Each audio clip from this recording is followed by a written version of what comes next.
Hello and welcome to SCN Corporate Connect. I'm Jane King at the New York Stock Exchange. With me again, Vince Molinari, the CEO of Liquid and Capital. So, hey Jane. Welcome and thank you so much for sharing all of your knowledge about cryptocurrencies, ICOs. I mean, that whole world, so many people are so curious about it.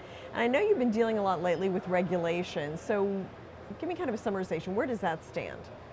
Well, I guess maybe appropriate that it's Halloween today, and is it trick or treat?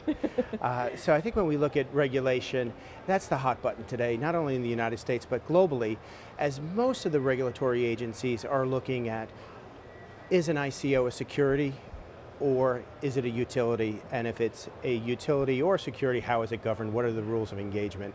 So very meaningful and important conversation right now globally. So if it were a security, take me down that path. What does that mean?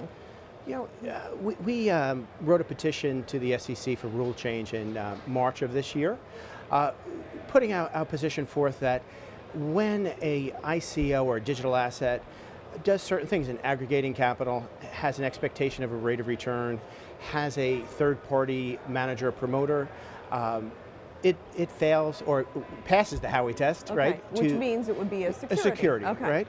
So there's these expectations, kind of if it quacks like a duck and walks like a duck, it's a duck. And our belief system told us that once you deem it to be a security, we have this wonderful waterfall of clarity of engagement. Okay. If it's issued pursuant to Reg D 506C, or Reg A Plus, or Reg S internationally, we have rules of engagement that are already in place. We don't have to reinvent anything. Okay. And we can incorporate anti-money laundering, know your customer, investor protections, and size and resale provisions that are really important in the securities marketplace. Okay. So it would be similar to a stock, how it's regulated? Absolutely. It could be a stock, it could be a debt instrument, it could have profit participation, yield, a combination of it. And that's really part of the beauty of the smart contract itself as the token, where you can overlay the security framework right on top of it. Okay. So as much as this is extraordinarily innovative in its technology ability using smart contract, it's back to basic blocking and tackling and using our 33 and 34 Act and our revisions pursuant to the Jobs Act to create what we think is going to be a very strong and vibrant marketplace for capital formation. So, and if it would be classified as a utility, what does that mean? That may be the trick side of the Halloween question, I think. And unfortunately, there's a lot of bad information, a lot of people very anxious to participate in this marketplace because there's a lot of money flowing. So some of the misunderstandings, a utility, if the token is being used within the app of that issuer, it could clearly be a utility. But then the SEC might just say, well, is that app already built and usable for that token today? And in most cases, the answer is no. So that would mean that you are aggregating the capital pursuant to that token to build the app, therefore it would fall within the securities law. And there's a very interesting report just out this week by Token Report, and they examined, I think it was 228 ICOs, and found about 20 of them, or about 8%, were only using the token within the app itself. So I think that's the tail of the tape, if we use good vernacular back to our trading days, that most perceived utilities are acting like a security. And I think there's another point that we should look at, which is really our great friends at the IRS, right? The Internal Revenue Service would look at the likelihood of raising that money, and if you say it's a service or that app token is for your platform, well, guess what? You may have recognition of revenue or income that you've got a big tax liability on. So there's a couple of points in there that are being overlooked, and let's say naivety, and then I'll put it in another bucket, just the pure bad actors. Now, in your opinion, what would be the best for the industry and the consumer? I think one, it's education and awareness. I think the SEC themselves have done a great job in engaging with market participants to kind of come out and broadcast, as they did with the investigative report, the Dow ruling, to say facts and circumstances pursuant to Howey test, etc., these are security. So that was, as we said, kind of the shot heard around the world that gives insight in what the SEC is thinking. So I think it's a recognition that these are likely securities, And if they're not securities, I think CFTC would have a lot to say that they are commodities, right?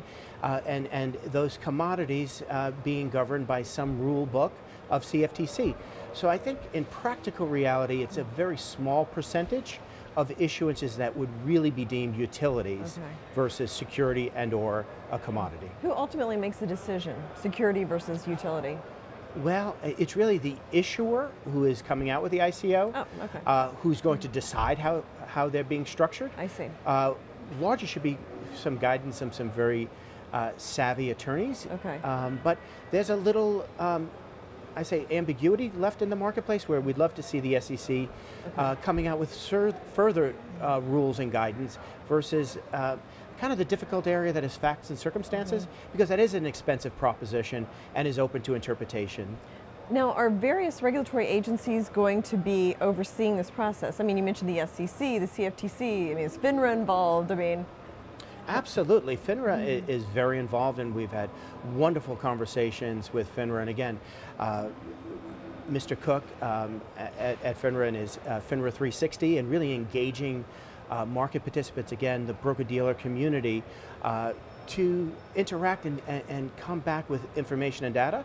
So I think FINRA is absolutely engaged, and this is all under guidance, in our opinion, of broker-dealers, right? Whether independent or large, these are private placements of transactions or other security issuances that fall within the SRO of the SEC and FINRA. And then when do you think like a final determination will be made so there's some clarity to the process? Well, I think a lot of the clarity is coming through the SEC and their enforcement actions. So I think the SEC is being very proactive from enforcement, trying to weed out the bad actors, preemptively stopping ICOs that are not compliant. I think that trend will continue and probably continue significantly. And we would still like to see the SEC having stronger guidance as to ICOs as securities outside of facts and circumstances. Anything I've missed about the regulatory process? No, and I have hats off to CFTC. With CFTC, they're doing a great job in experimenting with market participants. So I think the globe is recognizing that innovative technologies, blockchain, tokenization, smart contracts can play a very important role in our marketplaces for capital formation and wealth creation. It's how do we put the right guardrails around them to protect investors and know your customer. Sure, absolutely, and they're here to stay. I think no question in our minds, Jane. We've got that. Okay, thank you so much, Vince, for coming and sharing that. I think we're going to talk again soon about exchanges and the launch of Templum. Is that right? Very much look forward to it. Okay, awesome. My partner Chris Pilata will be in, and we'll have lots to say about that. Okay, great. Looking forward to it. Thank you very much, Vince, for joining us. And thank you as well for joining us on SCN Corporate Connect. I'm Jane King at the New York Stock Exchange. Have a great day.